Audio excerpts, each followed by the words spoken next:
Welcome, and thanks for joining us today for our 30th episode of the Restaurant Dealmaker Show, where we discuss pertinent topics regarding the food and beverage industry with industry professionals. My guest co-host today is Mariann Costello, the president of Scoma's restaurant in San Francisco. Before I introduce Mariann, I wanted to give a little history about Scoma's, a San Francisco institution, and reminisce a little regarding the parallels between Al Scoma, founder of Scoma's restaurant, and Art Zimmerman, my father, who was the founder of Zim's Restaurants. Both dynamic men were born in the same year, and they died in the same year. They were both co-recipients of the Golden Gate Restaurant Association's Leadership Award in the same year, which I had the opportunity to attend, and they both operated union restaurants. Anyway, little trivia is always nice. Scoma's was founded by Al Scoma and his brother Joe. Scoma's is a family-owned institution on Pier 47 in Fisherman's Wharf, serving pier-to-plate classic seafood dishes. What started in 1965 with two brothers, their mother's recipe, and a six-stool counter has grown to one of the highest-grossing independent restaurants in the nation, seating over 300 guests and located on a drive named after its owner, Al Scoma. Expansion over the years includes a fish receiving station to ensure maximum freshness and a 46-foot fishing boat they formerly had to support its commitment to sustainable fishing practices and local fishermen. Scoma's has over 130 employees, some who have worked with the restaurant for 40 years. For the last 60 years, Scoma has set out to illustrate its story with its everlasting, evolving pier-to-plate menu. Their famous clam chowder was called one of the best clam chowder recipes in the country by Newsweek magazine. The Lazy Man's Cioppino, Scoma's original takeout on the classic seafood stew, and the ever-popular crab cakes are also among diners' favorites. When in season, fresh local Dungeness crab, petrale sole, sand dabs, and halibut star on the menu.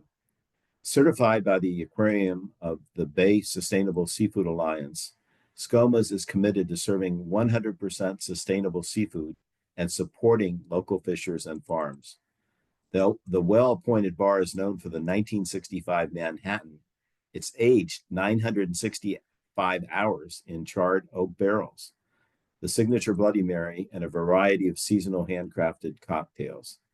There is no question that Scoma's restaurant is a legend in the restaurant industry.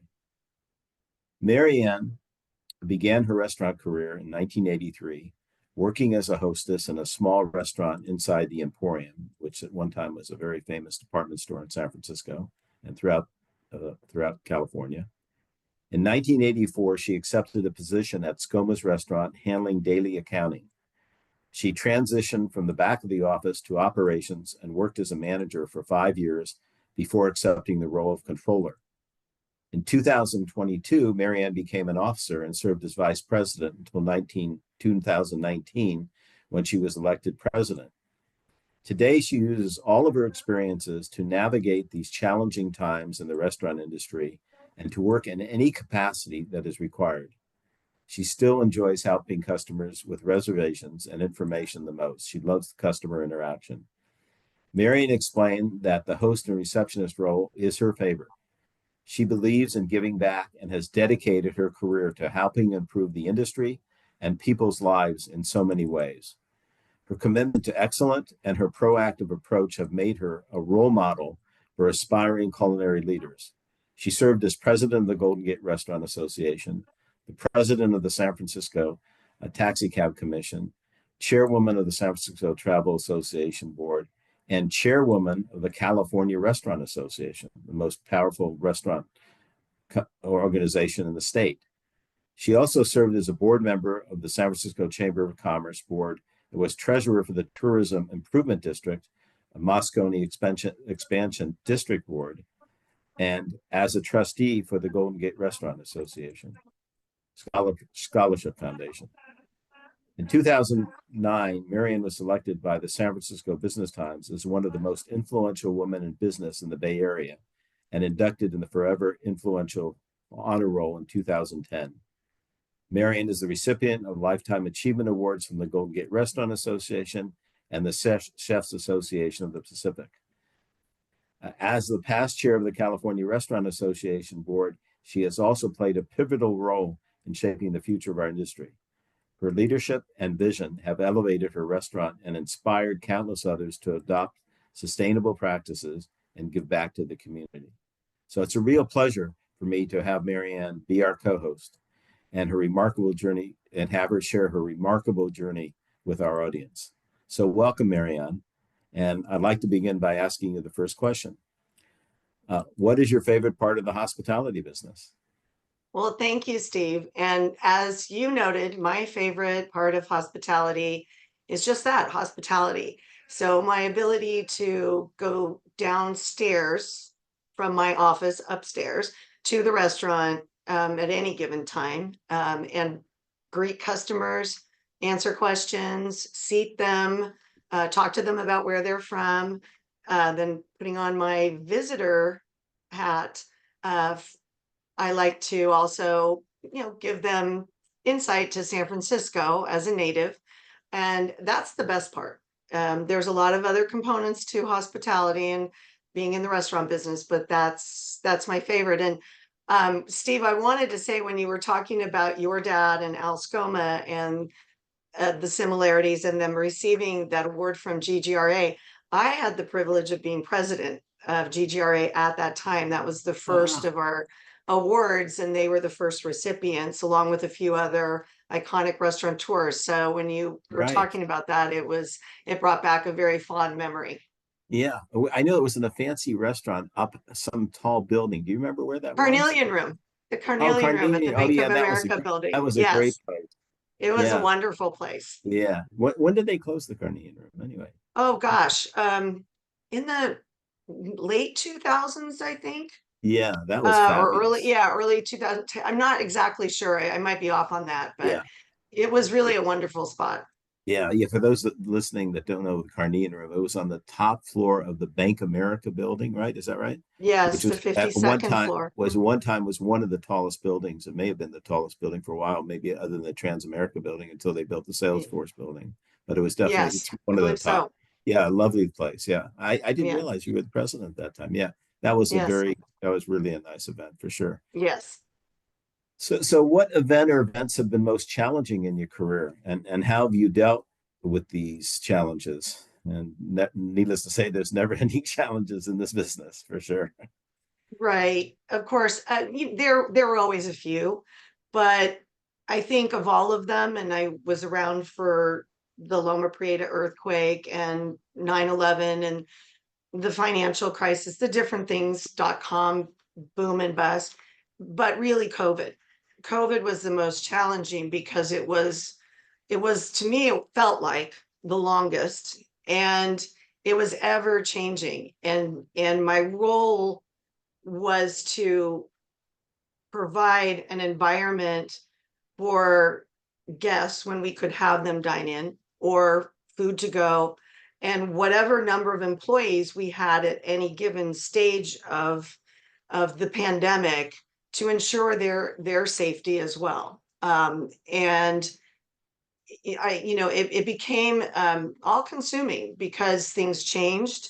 You had to pivot quickly. Pivot became the word. And I also worked with the mayor's task force at the time, bringing San Francisco back. So it was a very interesting, very challenging time. One that I hope we don't have to repeat, but we learned, as always, from it. But that definitely, because it continues on even after things opened up and things are similarly normal, but it's still a way back to Yes, where we were. for sure. Yeah, for those viewers that are not familiar with the landscape of Fisherman's Wharf, at one time Fisherman's Wharf was probably the number one tourist attraction in San Francisco for many, many years. And then over the years, due to various challenges, homelessness, um, the tourism factor dropped to some extent few years before COVID, and then COVID sort of put the nail on the coffin for most of the full service quality restaurants. In fact, there are only a couple full service restaurants that are operating, Scomas and one or two others. All the others are closed, fortunately. And it's a really very sad situation because there were institutional restaurants that were there for 75, 80 years. Um, and of course, with the exception of Pier 39, Pier 39 is a complex very close to the main Fisherman's Wharf area, and they're still around and surviving. But everything in the main corridor of the wharf, other than Scoma's and the Franciscan, are those the only two major full service restaurants that are remaining? Of the large ones, yes. Yes. There's, Capuro's is still open, Yeah. and Nick's Lighthouse, the Bellatori's are a little bit smaller, but of the very large format, I think that's it. Yes. And then Bodine's operates their restaurant and cafe along with the bakery there, but Right. yes, definitely a significant change in the area. Yes, and so there's not as much synergism going on down there. Not as many people, unfortunately. Hopefully, it will come back. Tourism is improving in San Francisco to some extent, and the convention business is picking up. But anyway, it is a real challenge, and I have got to give real credit to SCOMAS because they've hung on this through this whole time frame, and still doing a reasonably good volume there because it's of its fine reputation. Um, so shifting to the next question, what are your strongest areas of expertise and how do you use these strengths to overcome the major challenges of the business? My strongest areas are finance, which explains my time as a controller, and human resources. I have a general business degree, but I focused on those two areas most, and still do, as well as other leadership roles that I take in the restaurant just by virtue of my title. But as you noted, there's not too many places in the restaurant you might not find me. You will not find me cooking. That's not going to happen, and probably not behind the bar. I leave those two to my team. But I will be down there doing whatever's necessary at the time, as we always have done and certainly did during the pandemic. So I think those are some of the areas of my expertise, but overall, I think it's hopefully I have learned over the course of time how to be an effective leader in whatever situation it calls upon me to lead. So what was it like being the chairwoman of the board of the California Restaurant Association? What were some of the most challenging situations you faced during that time frame? And how long did you hold that position, actually? We hold the position for 1 year. Hmm. We're elected 2 years prior Hmm. in this set up for the officers of that association. You begin as second vice chair, and then your chair, and then your immediate past chair. So you have a 4-year officer term, and you know that when you accept the first step on that ladder. Well, I learned a lot about the other areas in the state. Obviously, San Francisco and the North Bay is where I grew up and where I work. So very familiar given my experiences with GGRA. But it was good for me to learn and visit San Diego and Los Angeles and Fresno, Sacramento, and learn about those communities, the restaurant industry, the challenges they face, how they approach their political and elected officials, how they work with various other government agencies, how they interact with the community, how they work with the ProStart program, our education and charitable foundation component of the association, and also board governance. There's a specific board governance for California Restaurant Association. So that gave me an insight to board governance. So that is something I've been called upon in other associations, and also even as a past chair of CRA to weigh in on things like bylaws and governance structure. So I think that was a good learning experience outside of the Bay Area. Yeah, thank you. For the benefit of the audience, what are the primary missions of the California Restaurant Association? To serve and protect the interests of the some 22,000 restaurants in California. Number may be up or down, but it's Yeah, basically to advocate and to uh, offer solutions for restaurants with our partners outside of the industry, but that obviously facilitate. And that is basically what they focus on. They spend right, their the corporate headquarters or the association's headquarters or in Sacramento, as you would right, imagine, and they work very closely with the legislature, on the uh, the industry issues and advocating for our positions. Uh, right, right.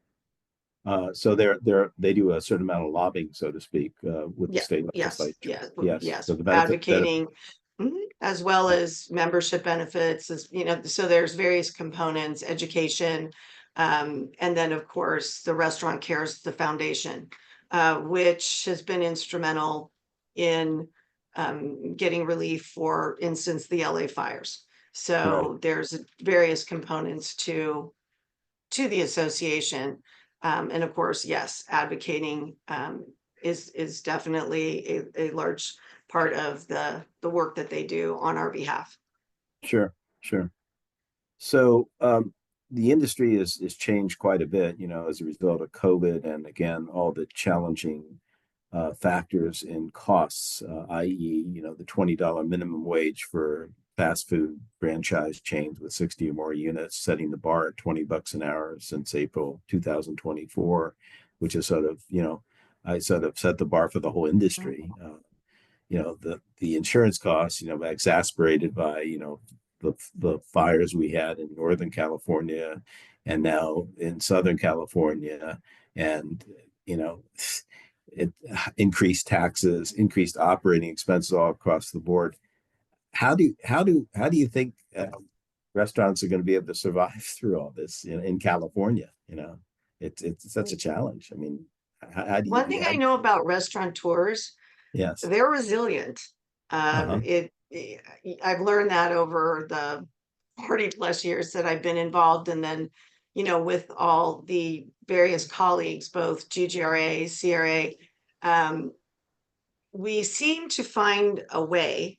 I guess at some point, sometimes, it is, the challenges are too great, and that is a sad realization at various times. We have seen the closures and decisions have to be made, but all of those things continue. And you basically you work as hard as you can to mitigate. And for instance, insurance, when the inspectors come and they're looking at various components of your policy for property or liability, and anything that that can be done to help mitigate the increasing premiums. The fires definitely impact quite a bit Northern California, Southern California, and there's some things that are harder to control, and those that you work very hard to control those. As I said, restaurateurs are resilient. They're also creative, and just as in the pandemic, you often find ways to do things and earn revenue for your business. But there does come sometimes for some that time where you have to make some hard decisions. For sure. So being a native San Franciscan as you are, and operating probably the most prestigious restaurant in San Francisco, and in light of all the problems and challenges that San Francisco has had, uh, post COVID, and even through this time, there seems to be an inkling of hope, from what I'm hearing, with more conventions being scheduled for this year. I know Microsoft has a very big convention scheduled, and hotels rooms are starting to generate more income. Occupancy and offices are increasing. What is your general outlook for San Francisco in the immediate and the near future, and the, let's say, future, a couple of years from now, if you can look at your crystal ball? and some eyes. Well, I have the crystal ball, but I am the treasurer, as noted, of the Tourism Improvement District. So I do get some inside baseball numbers quarterly to see where we're going, where we're headed. And, never bet against San Francisco. We Right. rise from where we are to where we know we can be. And I do feel the sense of optimism, and having been involved in the visitor industry for many, many years, there were times a few years ago, it was difficult and what was on the horizon. But as I said, we don't bet against San Francisco, and we're clawing our way back. We're doing things. I think the city leaders are doing things and have been doing things to address the issues that face us, as well as many large cities. And I think that we are advocating as a community of hospitality professionals to bring our visitors back in whatever capacity: leisure, convention, business, and it's working. We have a great ambassador program. There's a number of things that are working well, and those that are having their large events here, or even mid-size events more recently, are seeing that, and that's important. We've listened also to our customers for the events, the large events and the larger conferences and the mid-size. And I think we've been responsive. So I have a positive outlook for San Francisco. It takes time, it takes energy, it takes investment. And I think we have the right leadership at SF Travel. And I think we have the right leadership at City Hall. And I think that we are moving in a very positive direction. Yeah, that's really good to hear because being a native San Franciscan myself, I mean, sure, you and I may be a little biased, but the reality is San Francisco has so much to offer, geographically. It's an hour from the wine country. It's, an hour and a half to Carmel, to skiing in Tahoe. I mean, it's so well placed. It's got so much going for itself, and the city itself is beautiful, overlooking the Yes. bay. And so I'm very positive, as you've shared, that the city is coming back and will be one of the strongest cities in the world, as it was before COVID. And so it's so nice to see that rejuvenation occurring. Um, so you've obviously had many accomplishments, Mariann, throughout your career. Is there one single accomplishment that is the most meaningful to you? Well, I have to think about how I would define an accomplishment. And no accomplishment is achieved alone. I've always had teams behind me here at Scoma's. The Scoma family has always supported my endeavors outside the restaurant, in the community, as well as in the restaurant. But I think overall, just navigating through the last 5 years, and particularly through 2020, 21, 22, I think getting through that and continuing to operate, returning a good significant portion of our team. Some retired, a few had to move on, but most came back. I think that's probably the accomplishment. And again, not done by myself, but certainly I had to step up as a leader and do what I needed to do to keep people safe, keep the restaurant going as best as possible, and move forward through and out of the situation that we were all faced with. But again, it was a team. It's a team, and it's a team throughout the city. It was a team all the way. You just don't get anywhere by yourself. Yeah, for sure.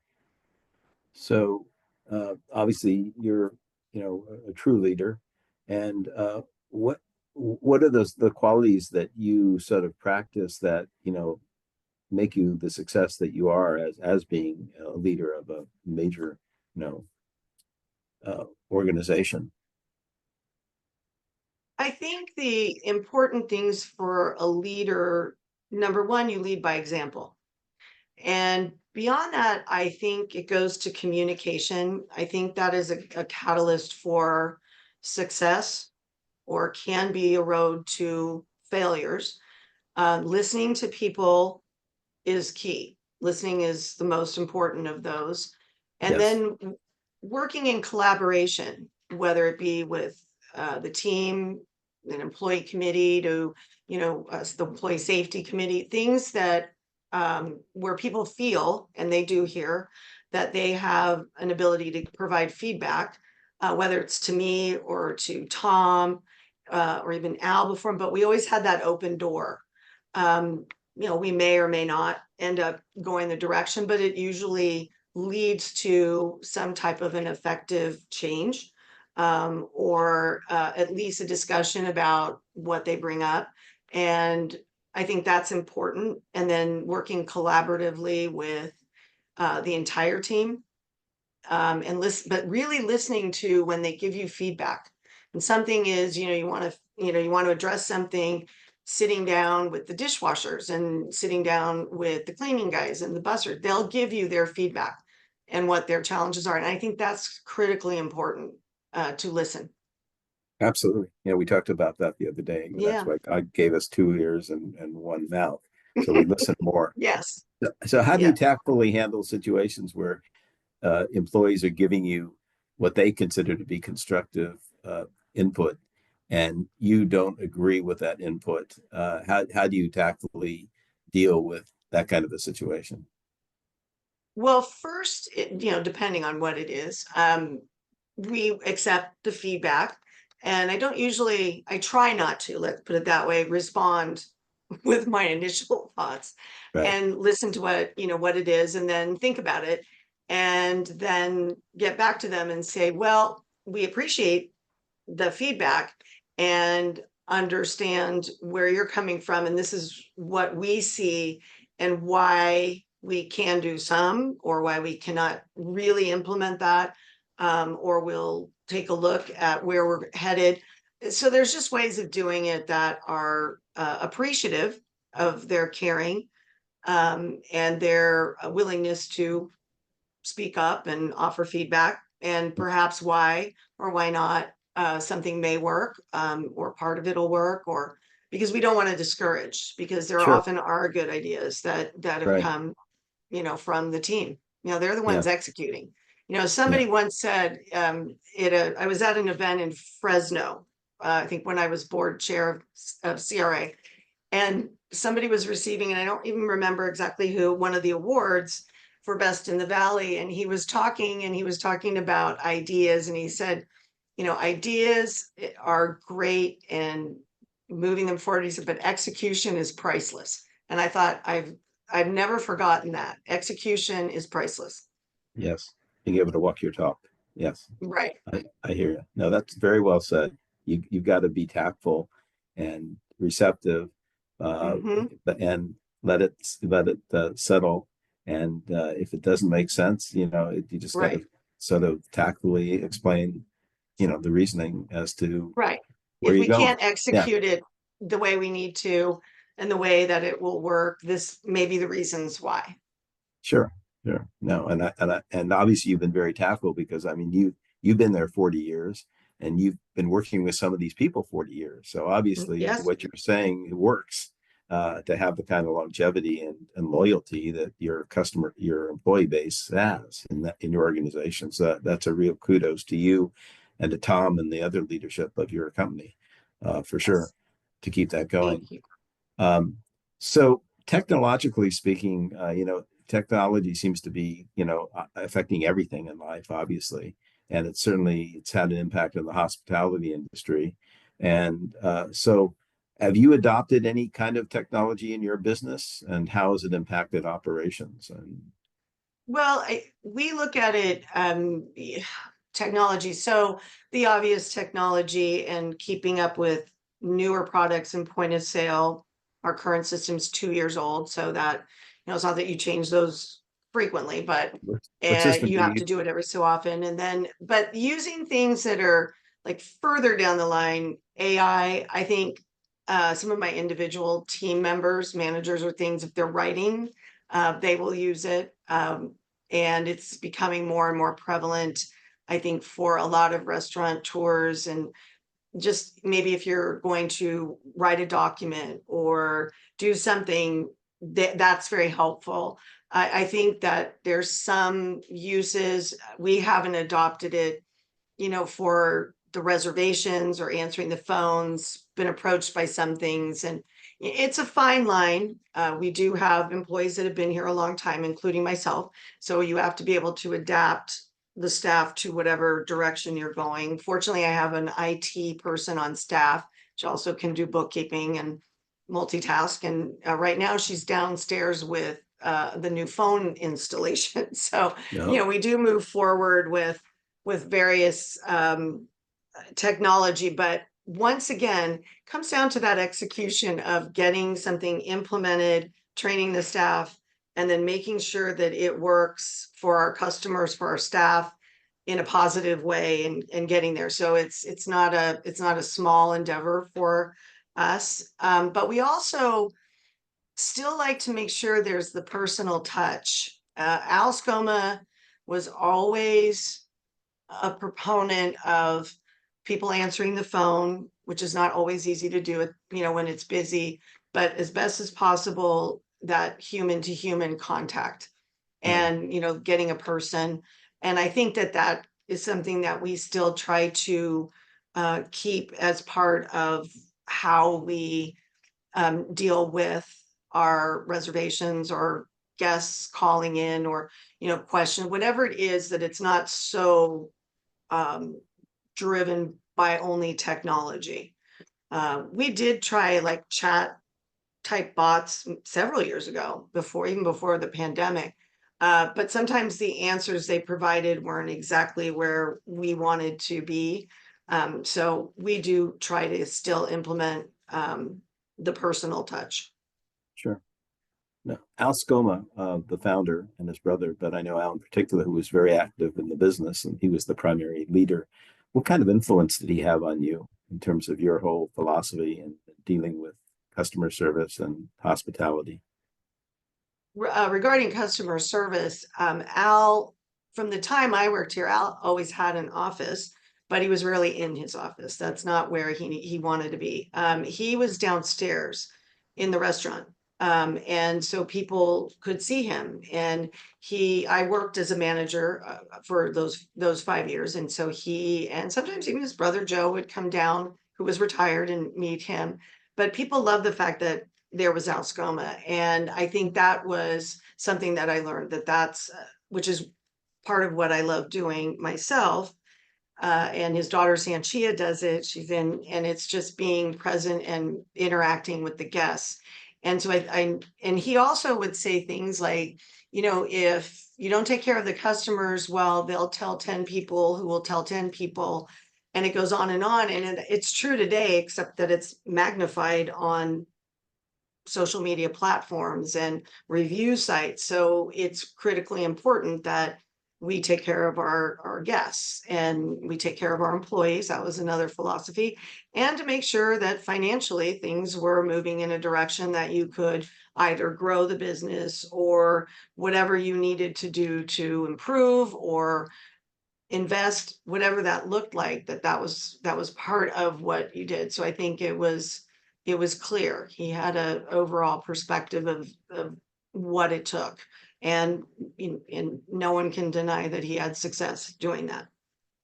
For sure. Yeah, no, he's definitely a legend in the industry, and very well. It just he's like, I sort of relate to my father a little bit, like Yeah. perhaps you relate to Al Scoma, because my father was, very similar. He, the lowest person in the company, and we had at one time maybe 350 employees at any one time, would call my father Art. That's what he would insist upon. He didn't want Mhm. Mr. Zimmerman. He'd like to have a real ongoing dialogue with everyone in the company, and Yes. just very outgoing and very personable, took an interest in everyone as best as he could. And I always remember the holiday parties we had, where we had hundreds of people, and he was, kissing you wouldn't do that today Yeah. because of all the laws that are, Right. he would kiss all the food, the food servers, the women, etc. And it was just, hug everyone, and it was a big, like, loving family. And it Right. was wonderful. And I'm sure you got that sort of same feeling there. And it's so nice. You don't see that so Yes. much these days. Yes. And Yes. it just, Al greeted and talked to all his team members, as you pointed out, and still today, that's one thing Tom, loves best, is that it's a family atmosphere. When we do our employee parties and we do various retirement parties, and Al always tried to make every retirement party for anyone that worked here, a cook, a dishwasher, a busser, a server, someone in the office, it didn't matter. And we still celebrate retirements today. And when we couldn't celebrate the ones that retired during the pandemic, there might have been about a dozen people. They were all eligible even before, but that sort of prompted theirs. Well, we had them back so that we could celebrate their retirement as well, because sure. that's always been an important function of this restaurant, which is the family. Very much so. Yeah, that's nice. So, on a personal level, you're obviously have been so immersed in leadership roles in the industry. I can't imagine you ever sort of like retiring per se. I'm sure you always have your hands in the industry some way, shape, or form. I mean, if you were ever to retire sometime in the future, I can't imagine, because of the degree of activity you've had in your life and your career, you would just cut it off. So what do you foresee? Do you foresee yourself being actively involved in the industry in some way, shape, or form for the rest of your life, so to speak? I think there's probably a room for that, as well as, when that time comes, if there's other interests that, I might want to pursue because I didn't have time to do it. There's a few things on that level, but sure, I think there's always room, at least for a while, to participate, or help to mentor or work with restaurants, or restaurateurs or their staff, whatever that might be, because restaurants are about people. So I think Yes, that's number one. And people, I've always been pretty good about people. So and like working with people. So yeah, I could see something in that area of my retirement whenever that takes place. sure. I got it. Okay. Well, I want to acknowledge you, Mariann, and thank you for your continued support of the industry by taking on leadership roles in the Golden Gate Restaurant Association and the California Restaurant Association, and your continued support of these organizations today in various capacities. Your commitment to improving San Francisco by your involvement in leadership roles, again in the San Francisco Chamber of Commerce, the San Francisco Taxicab Commission, and the San Francisco Travel Association, among just a few of the worthwhile organizations you've been involved in, dedicated to improving people's lives in the city and beyond.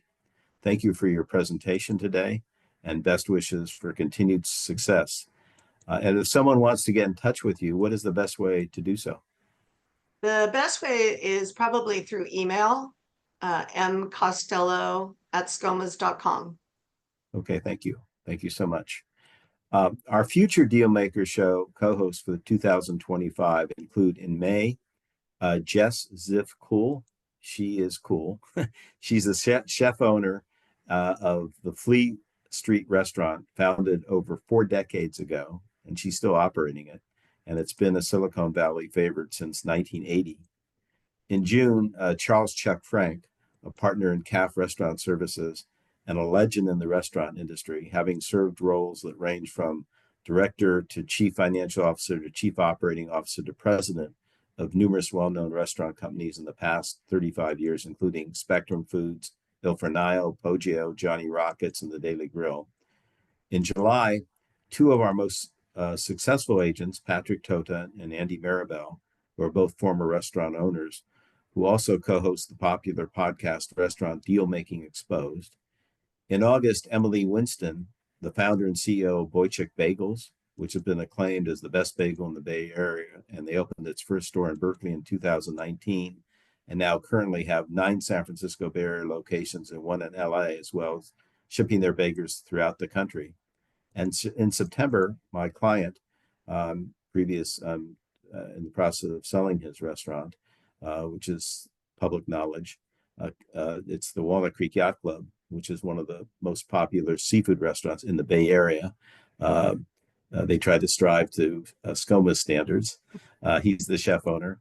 And so these are some of our upcoming co-hosts. I want to thank you all for joining us today. And if you want to get in touch with me, please email me at steve@restaurantrealty.com, or I can be reached toll-free at 888-995-9701. Take care of yourself, take care of others, and thanks for joining us today. And Mariann, thank you very much for your participation. Thank you, Steve. Really It was a enjoyed having you, pleasure. and hope to see you soon. Take care. Thank you.